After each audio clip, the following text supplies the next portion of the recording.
you playing? Hello, and welcome to What the Bleep Are You Playing? A podcast where we play a game, many times bad, and tell you why the bleep we played it. I am 4-Star Sean. This is Tenkaichi Thomas, and Mason, who is cheap. And we played...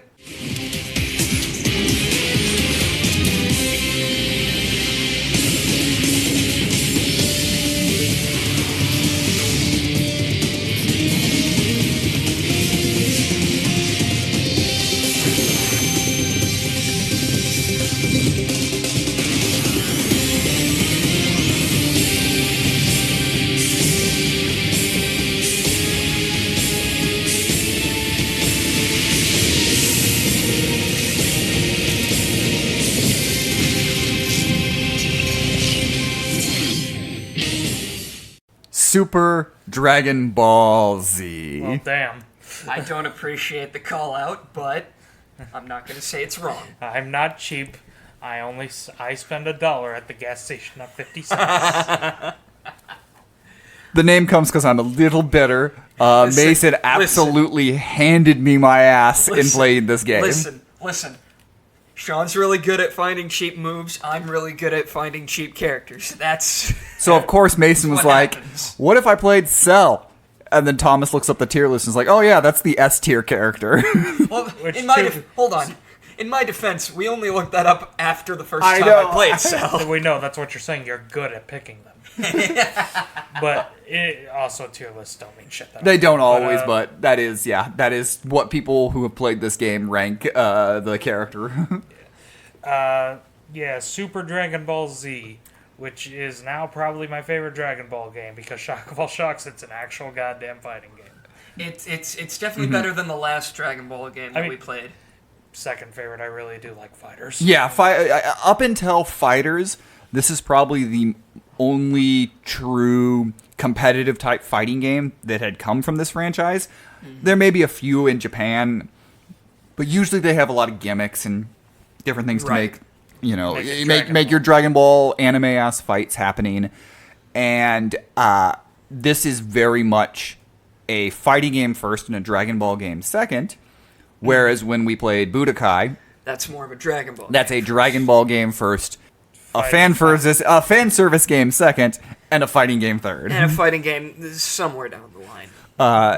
Eventually it becomes a fighting game. It's a Dragon Ball game first, fan service game third, and fighting game is a participation award. Those, with the popularity of the Budokai series, because at the time that this game came out, 2006, Budokai was on, I think, Tenkaichi 2, maybe 3 at this point. Well, I thought three came out because I knew it. 3's on the Wii, but it was also on the PlayStation 2. Was it PS2 too? Mm-hmm. Okay. Yeah. Again, like we talked about this before we started the podcast, I am constantly forgetting how much longevity the PS2 had. Well, when you're the highest selling console of all time, you're gonna last a while. It lasted a long time. The last game for the PS2 was 2014. Yep. Yeah, that's right. It was a soccer FIFA, game, right? I believe. It was FIFA. Yeah, FIFA 14. Keep in mind that is the year the PS4 came out. Yep. I believe. Yeah. So at this point in time, Dragon Ball games were really the big rosters, smashing toys together, and you weren't as concerned about balance or fighting games. Your goal was to get your two powerful figures fighting each other and being the coolest shit you could see. Mm-hmm. Whereas this game is absolutely a fighting game developed by Noritaka Funamizu, which was from the company Akira and Craftsmeister, and it's the guy who worked on a lot of Street Fighter games. A lot of Street Fighter, lot of Darkstalkers, just a little bit of everything fighting game related, basically, especially for Capcom. Yes. I think the big one that he did for Street Fighter was 2. Yes. The game that, a billion different versions of the same game would come out. He did also 3 versions of 2. He did Super, he did Turbo, and he did Hyper. Mm-hmm. And this game also, Japan is not unfamiliar to lots of Dragon Ball arcade games. But at the time, a lot of the arcade games had been more of the arena fighters. There were a lot. There are some really, people say some of the best Dragon Ball games, but are arena fighters that are only arcade games that you can only play in Japan. Right. So like, this being an arcade game first, and it came out in arcade in 05 before getting the PS2 port in 06. It definitely is 100% built for that sort of audience. You know, that competitive fighting game audience, which I think really does work for Dragon Ball. We've seen it now with this, and of course with Fighters years later, that you can absolutely do that. It's just sometimes the biggest detractor of this game a lot of times were that it felt slow when you came back from, say, like the Budokai games, which are a lot faster. Right. But actually, you can see as you get comfortable with the controls and you start doing things, this game can move really fast. Yeah, It does. It is lightning fast. It's similar to the last anime fighting game we played, which was Gundam, where it feels slow to start, but As you get comfortable with the controls and you start doing things and you start pulling out the occasional super moves, and you figure out what your style is going to be, and you figure out some of the technicalities, this game flows really well. This is the one Dragon Ball game up until Fighters that was considered like an actual fighting game. Yes. Like Sean said. So, me being me, Sean pauses to look at the command list, and I see quarter circles, and I'm like, I'm home. Chewie, we're home. And me going, oh no, I'm bad at quarter circles. Oh no. Oh no. Kind of going back to the speed of this game, I don't think it quite approaches Ultimate Marvel vs. Capcom 3 speed, but it's close. It's pretty close. Yeah, it is very, speed-wise, it is very similar to Street Fighter.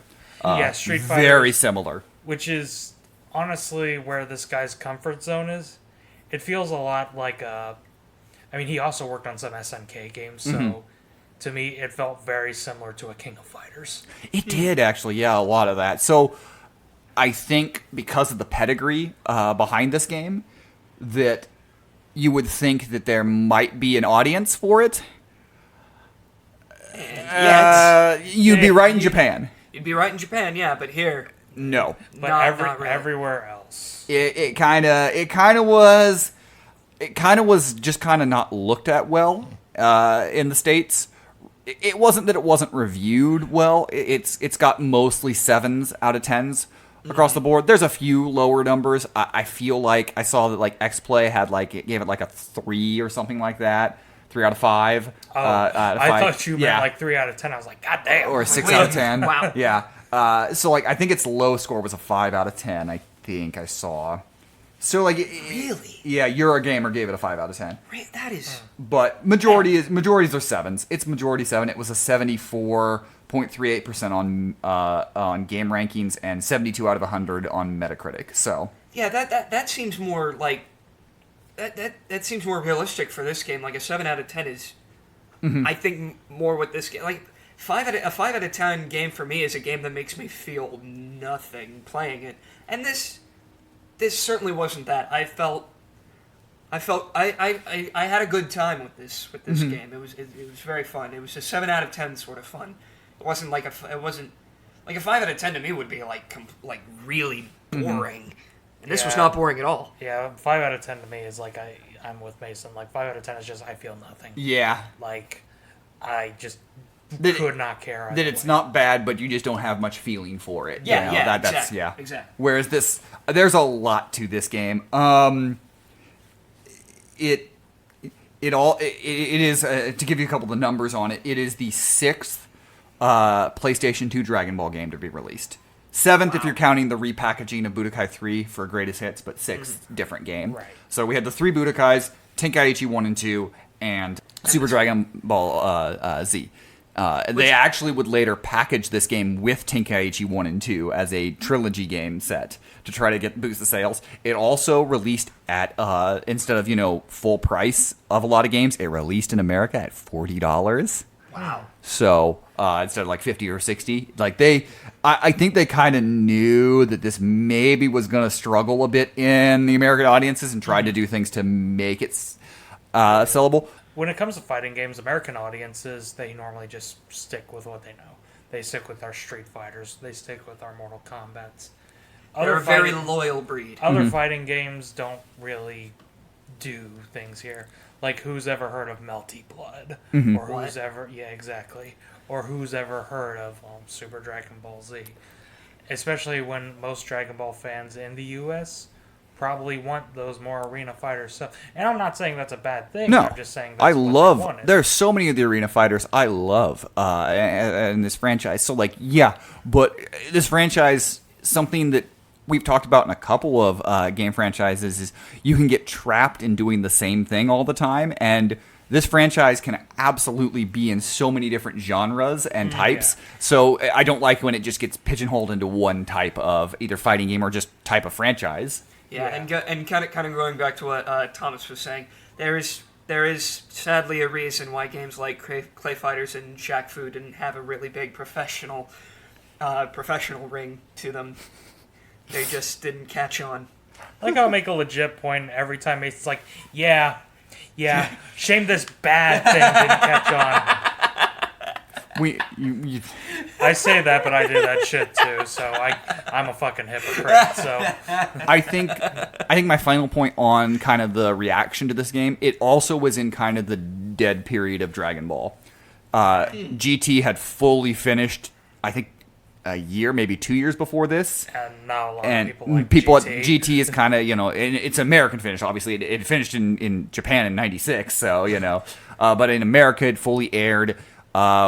This is the dead period. I think Wrath of the Dragon is the last Dragon Ball thing we would get until Yo Son Goku and his friends, which was the OVA in 2010, which was the first animation in like 15 years that they'd done. See, ladies and gentlemen, this is where you realize Sean's a Dragon Ball fan. Yeah. Because he said Yo Son Goku, and all I imagined was Yo Yogi, but with Dragon Ball characters. Yo Son Goku is so famous because it's the one that introduced Tarble. Who? Oh yeah, Vegeta's brother. Vegeta. That bullshit. Tarble. Vegetarble. Didn't you literally... Get it? I made that joke while we were playing it. I didn't realize it was a real thing. Anyway, so it was a dead period for Dragon Ball, really until Battle of Gods came out in the early 2010s. Dragon Ball was just kind of, it wasn't dead. It had a fan base, but it wasn't the rabid fan base. And then Battle of Gods and Resurrection F came out and made a ton of money. You had obviously games like Fighters and Xenoverse absolutely sell Buku. so much. So this was during like kind of a lull. It was kind of during the lull, yeah. Before Super was a thing, before Dragon Ball kind of came back to the surface, the worldwide surface. Mm-hmm. So, and also kind of just in the way anime was at the time, you had your things like Naruto and One Piece and Bleach were kind of taking over the shonen vacuum that had kind of disappeared from. There's a reason when you look up the Shonen trilogy, it's those three. Mm-hmm. They were the 2000s at that point, and Naruto video games were big sellers. So, that's pretty much where all of my Naruto knowledge is from. I never really watched the anime; it's all from the games. So yeah, that's kind of why this game didn't do well. But as you kind of can catch on from here, it's a pretty good game, a pretty good fighting game with a lot of cool things. So let's dive a bit into the gameplay of this and what it was like playing it.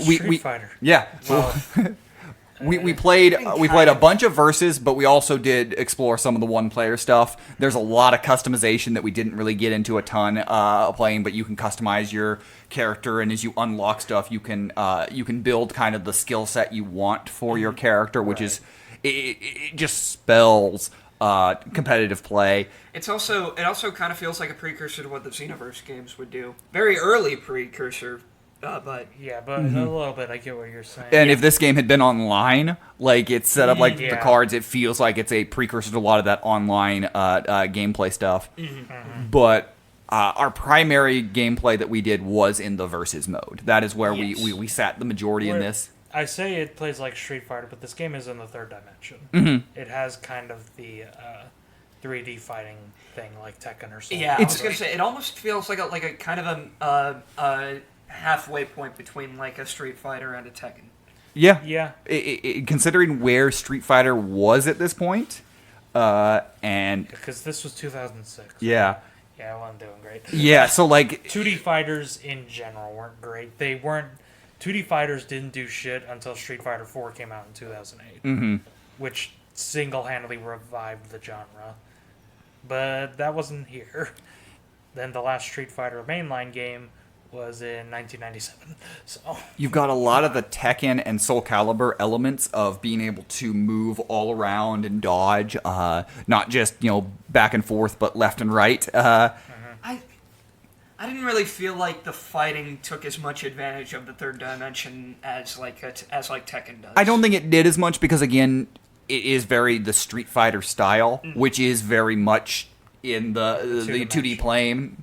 So I don't think it was, but it is there. And you can, I'm sure as you get really good in this game, you can start utilizing that a lot more, as well as you can fly. So like you can go up and down, back and forth, right and left. You have a lot of different directions you can move to set up your combos. Yeah. That being what I said before. That being said, though, this is probably one of like only a few of these like 3D type fighters that I've seen that really takes advantage of the environments. Yes. Because they look really good and really detailed. And I noticed that while I was playing that as you're moving around. It's like, oh, this feels really good. And it's the last game that I played that I can think of that kind of did something like that.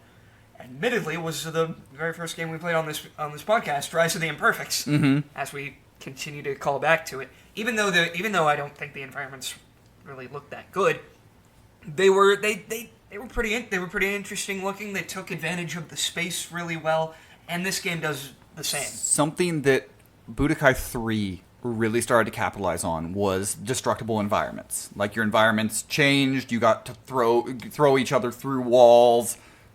Things that would be a lot in like the Injustice games or the Dead or Alive games, a lot. Mortal Kombat, those sort of things where you can change a lot. Well, there's not a ton of that in this game. There is a little bit, but the environment's all being destructible. Like you can throw someone through a wall. You can knock trees down and things around. Is really cool, especially because the aesthetic, unlike say the Budokai games, which are trying to recreate the anime look and feel.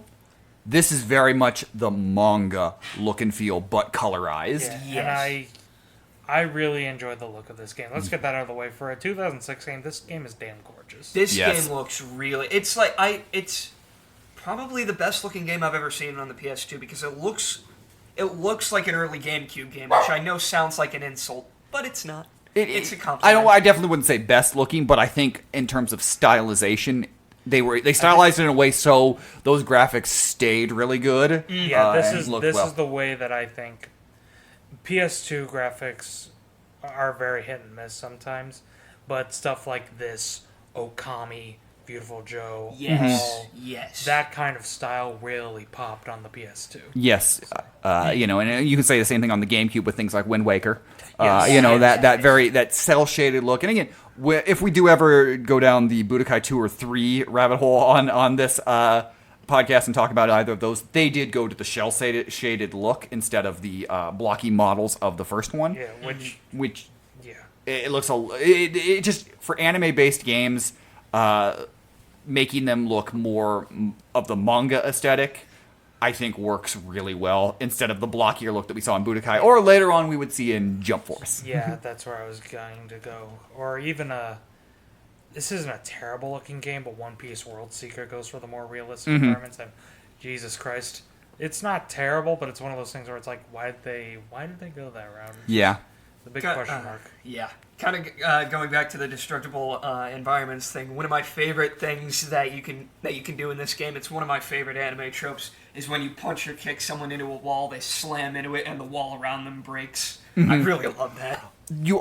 There's element in this game that you can get on the other side of the wall, and the wall's still intact, and you can power through the wall and do an attack through, which is or punch other people through the wall. Super anime and super awesome. The only other trope that they could add into this that would make me squeal even more is if they did the thing where they where you hit them and they go onto the ground and they leave the trail behind them, a little dirt trail as they land. But as far as the ground. As far as a fighting game goes, it has all of the stables you expect with your fighting game. Yes. And it has the thing that was impressive is from the not just the menu, from your pause menu, you can customize your controls to where you want each button on it from the pause menu. So if you don't like your power attack being a certain button, you can change it to any button just from that pause menu.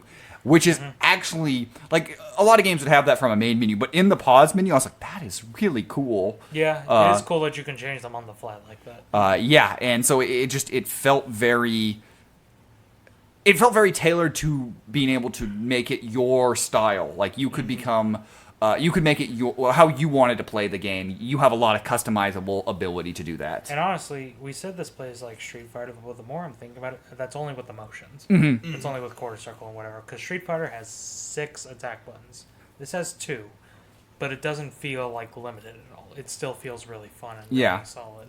There's a light attack and there's a heavy attack, but I'll be honest, I actually kind of dug that. I like that only 2 attack buttons. You had a block button. You had your jump button, which I barely used, but it was there. Yeah. So the nicest thing that I can say about this game is that, unlike Budokai, which it's been a while since we played the game. Correct me if I'm wrong. You actually play through some stories in the anime. Yes, the one player. Yeah, you play through the whole story. Unlike that game, which straight up has moments from the anime, this felt the most like I was playing playing a fight scene in the show.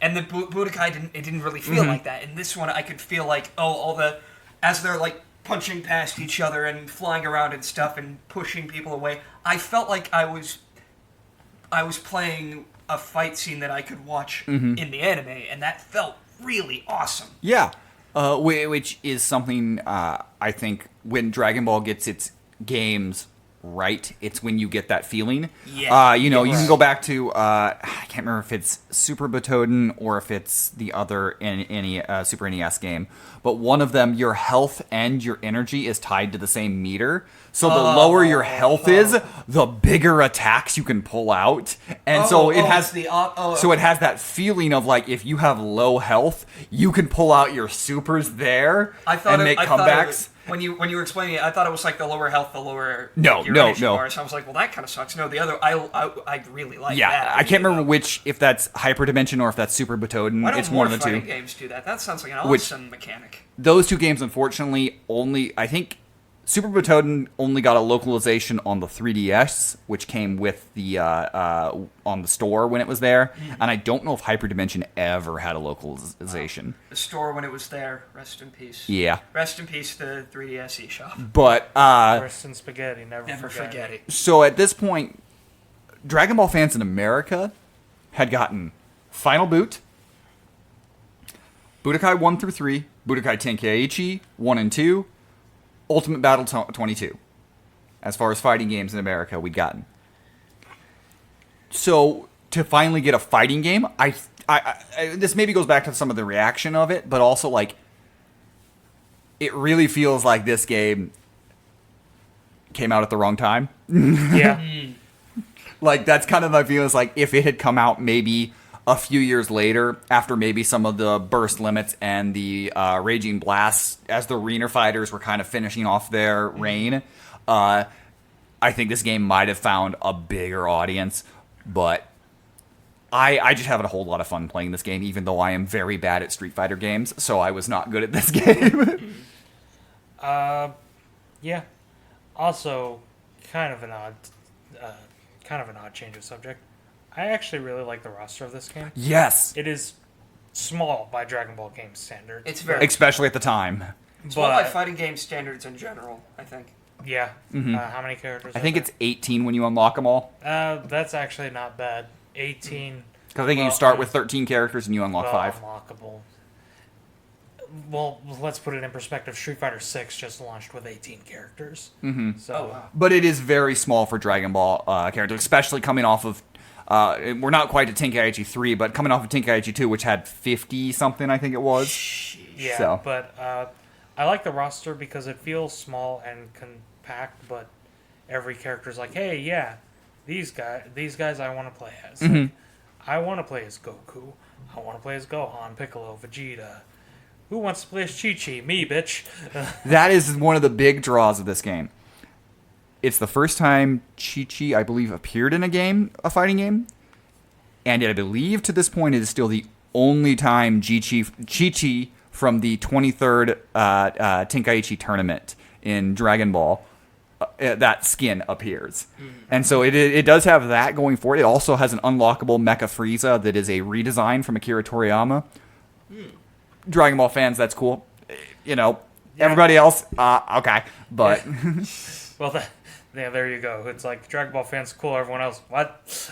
But I think my favorite thing about this roster is from the get-go, all the main characters, all the characters that you like that should be there are there.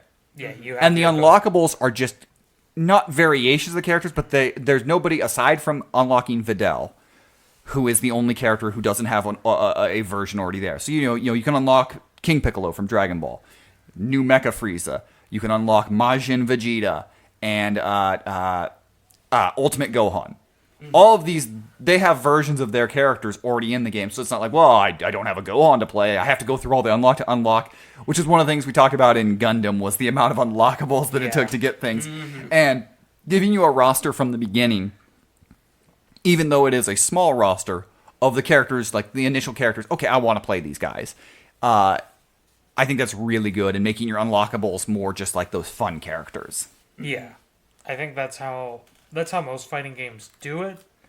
But with the amount of fighting games we've played that fuck it up, it's like, hey, we'll point it out when we get it. Yeah, I mean, anime fighting games in particular, a lot of times are like, yeah, unlock. You have to unlock to get the cool character. Like, it's a bad game, but I'll bring up Final Boot here. It has its coolest characters are hidden and are unlockable that are very hard to get, and you just have to put a cheat code to get them in. If you're gonna play a GT game, you want to play a Super Saiyan 4 Gogeta. Like, that's the thing you want, and that is a more or less a cheat code to get it. Damn.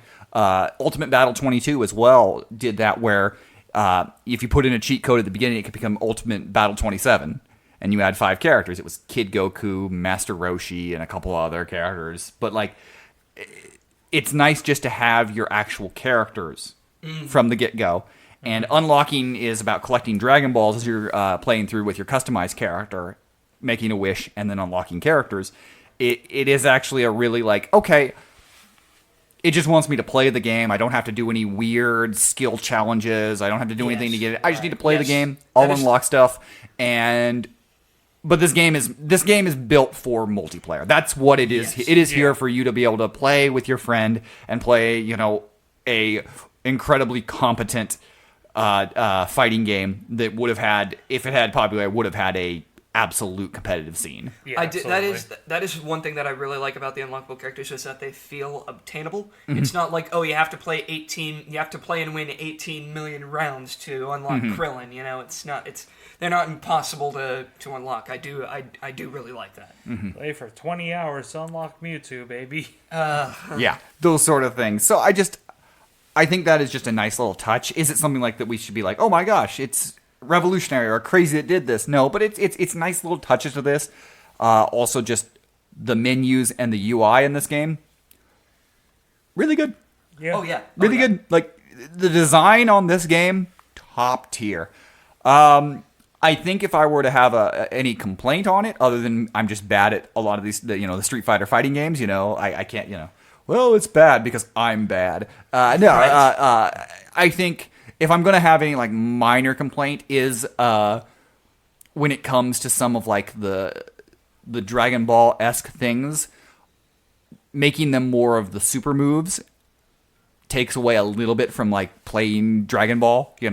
One thing that is absolutely fun about the Budokai franchise, specifically Budokai 3, is you can recreate battles to as incredible ways, and you're firing, and everything's easy to fire off and things like that. It's because it's not meant to be a fighting, extreme skill fighting game.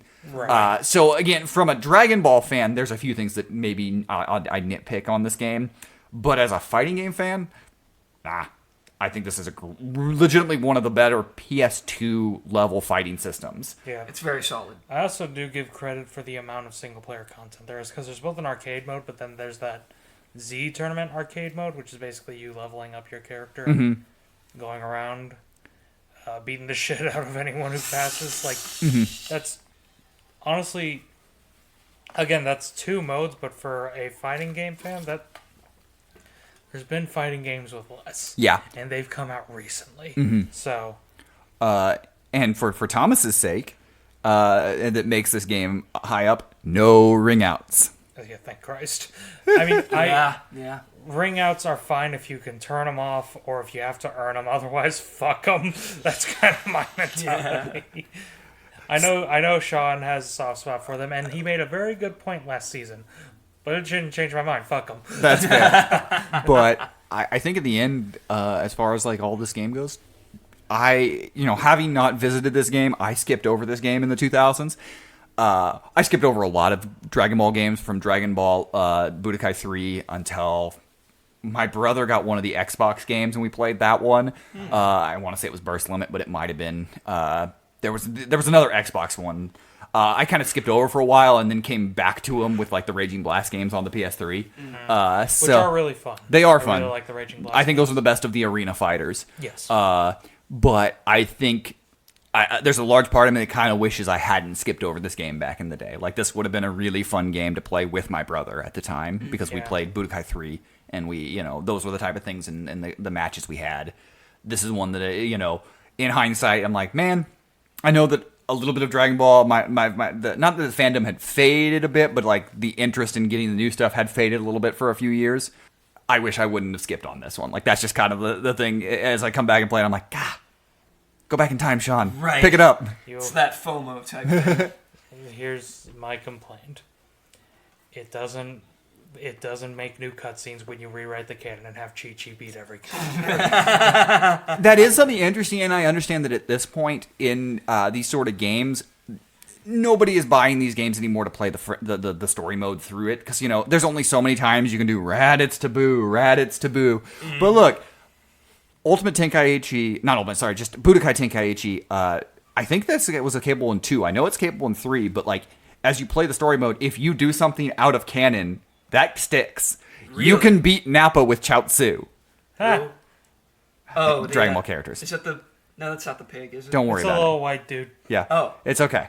It's okay. I forgot that I'm the weeb. It's all good.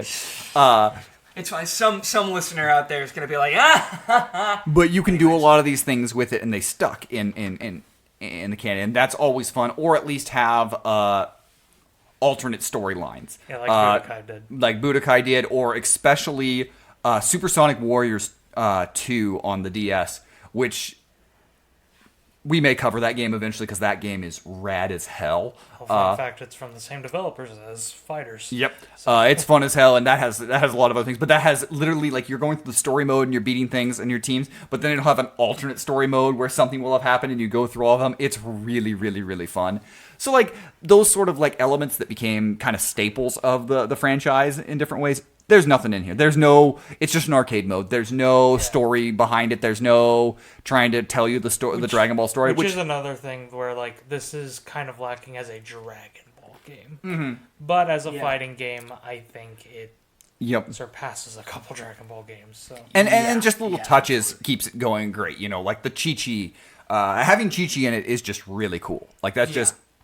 that's a reason enough to buy this game. Like, I'm not going to understand. A reason enough to own and play this game is you get to play as Chi-Chi from the 23rd Martial Arts Tournament. Is she not playable in a lot of them? No. I said no, not in this form. This is like the only version she's playable in this form. Yeah. Weird. I mean, unironically, she became my main. I really like Chi-Chi. Yeah. And I think it was clear that the creators really liked Chi-Chi, because that's why putting it in this game and making her their Chun-Li in a little bit. Something I probably should have actually looked up before this. Does this have arcade endings? I don't think so. Oh man, that's kind of lackluster. But Yeah, I don't kinda think there's lame. much of anything in terms of cutscenes or whatever. cutscenes. it's not totally surprising, but also it's like, that Because in the basic arcade mode, your last two opponents will always be Frieza and Cell. Z Survivor, you can do stuff. Yeah, I do not believe there are any cutscenes in this game outside of the opening, which the opening movie was cool. yeah. Yeah. Again, kind of lacking in that fighting game area, but in the end, this game, for as much as I can nitpick about this bullshit, it is a fun game to play, which is It is ultimately very fun. Which is ultimately what matters at the end of the day. There's a lot of little things that would become in a lot of games, anime-based games, or even games in general that come out of it. You know, you cannot change the audio tracks. You can't change it to English or Japanese. It is just whatever country you're in, that's what you're getting. Yeah, so we had to listen to the American dub, and every weeb just died. But because that's a really fun one of the things that's great about fighters, and I've played through a lot of it with both, is you can easily change it back and forth, and sometimes you're like, yeah, you know what, I want to play with the Japanese voices. No, I want to play with the English. You know, it's a really fun aspect to it that was starting to exist more and more. But when you don't have cutscenes, I see why they didn't do it. Yeah, So. nobody really cared. Yeah, at that it doesn't matter on a lot of it. I think the last thing I'll bring up on the game that I have, it's a very simplistic, but the soundtrack was pretty rad. Yeah. Yeah, there weren't a lot of soundtrack. It's Easter very eggs, techno, very but- upbeat, Yeah. Yeah, It- very techno, very upbeat, very jazzy. very, very funky. Very, very funky. but it's a lot of fun little Dragon Ball, and it's not from Yamamoto, so it's not plagiarized work. Right. Well, we made the joke like, hey, it's like Seinfeld, and Sean's like looking up, Well, god damn it. Is it? It might be. So it's not from the Dragon Ball composer who, Copied James Cameron's Avatar. from Budokai 3. So, but yeah, that's Super Dragon Ball Z. And on this podcast, we like to ask two important questions of every game that we play. The first one is, how does this game hold up? 2 thumbs up. Really, really well. Yes, 2 thumbs up. Absolutely. It's holds up. I think it's probably. I'm trying to think of the other fighting games that we've played. I think it might be In the the- fighting game that we've played that holds up the best. It's up there. It's up there. Street Fighter Cross I Tekken was is gonna say, probably. Oh yeah, that's right. I we did play personally- Street- I was Okay, gonna so say- second best. I personally prefer Street Fighter Cross Tekken, but also that game is 7 years younger than this one. But in the I'm 7 years PS2 older, era, so- we've played, Rise of the Imperfects. We've played Yu Yu Hakusho. We've played Budokai. So- We've played. I know it was on the PlayStation 1, but it was in the 2 Oh era. yeah, that's right. Gundam, Gundam, and then the Soul Blade. Soul Blade. That's what. So like we have played a decent in the PlayStation era. Graphically, yeah, this game holds up. Honestly, better than any of those games that I listed. Yeah. Because outside of Gundam, all of those games went with more of a model-based. Soul Calibur will continue doing model-based and will look amazing as it goes on. But Soul Blade But- was very 90s. No, that's kind of the problem with any time they try to do modern systems or modern realistic graphics. It's one of the reasons where, hot take, I don't think games should strive for realistic graphics as often as they do. Because, again, this game still looks good. Meanwhile, I really did like this game a lot, but Stranglehold goes for the more realistic stuff on a next generation console, and it doesn't look as good. But you can also just, the two Dragon Ball games we've played. Budokai went Budokai. for a model-based, anime-based, trying to recreate that, and this one is cel-shaded, 2D-esque, but in a 3D environment feeling. And one of those games looks great, and one of those games, Looks like Play-Doh. nobody is playing it for the way it looks. Yeah. I love you, Budokai, but you ugly. I love you, Budokai, but I love you for the inside. But also something like Yu Yu Hakusho that is kind of a model with a little bit of a cel shade look does not age as well as this game. Yeah. This game Absolutely. looks really well, and I think also as far as a fighting engine, it's an engine that's going to hold up. There's a reason Street Fighter 2 is still a great fighting game. Yeah, all these years later. And there's a reason why a lot of the 3D fighting games of the early PlayStation era haven't held up tremendously well. Not at So all, like, no. I think that's one of theirs where because it has such a good fighting engine, it was going to hold up over these years. Yeah. The second question that we ask of every game that we play. Would you like to see a remake or reimagining of this game in a modern setting?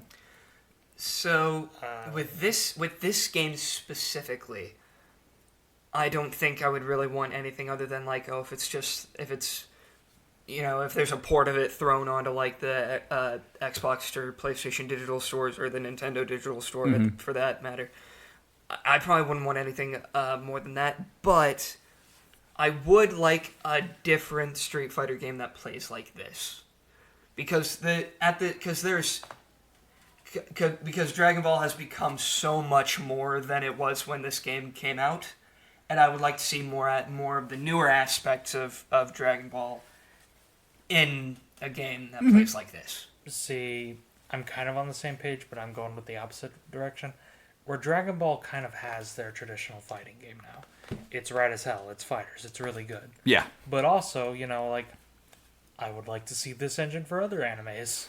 Yeah. Maybe a Jump Force type game in this. I think, but with this style. Yeah. Because either something like this, because Fighters kind of follows a little more in the Marvel vs. Capcom realm of type of games. But yeah, a shonen anime fighting game that kind of is more focused on the fighting game.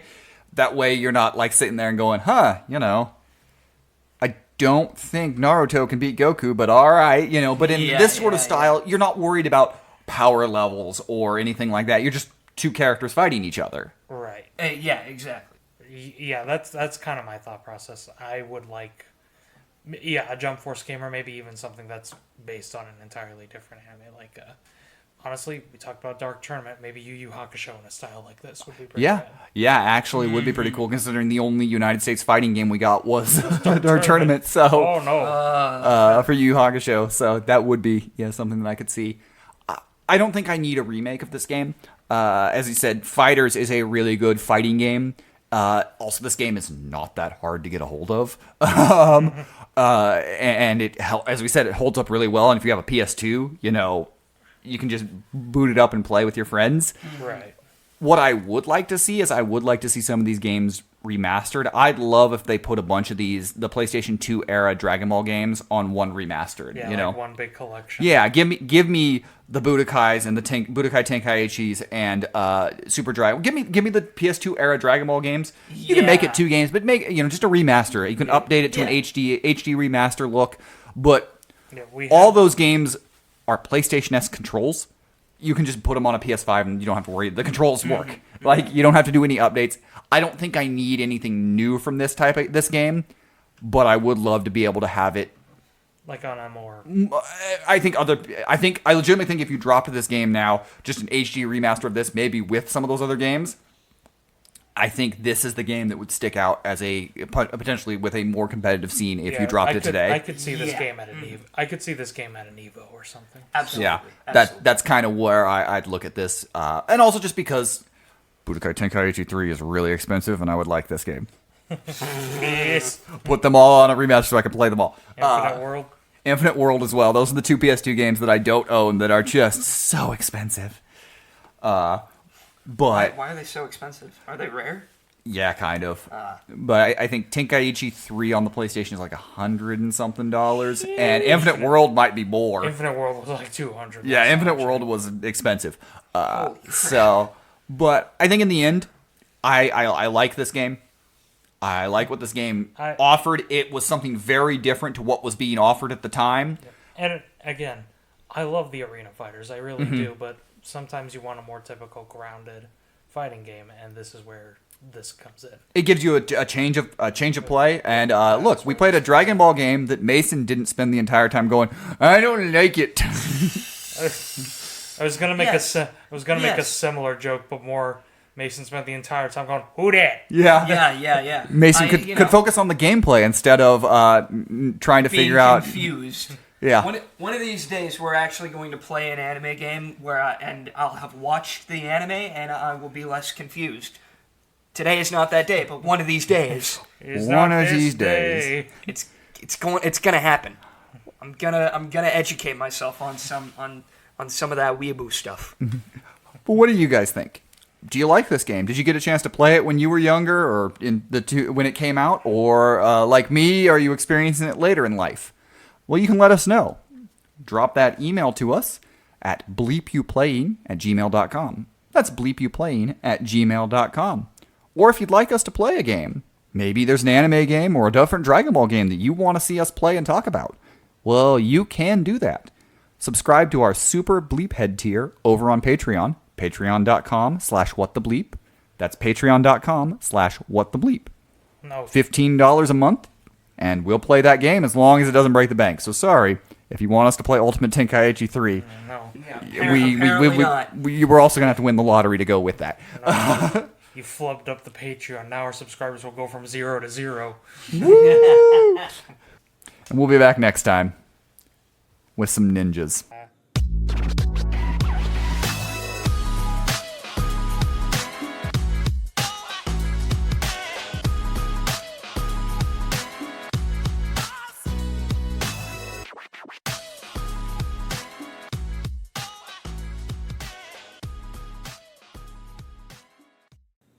I liked it.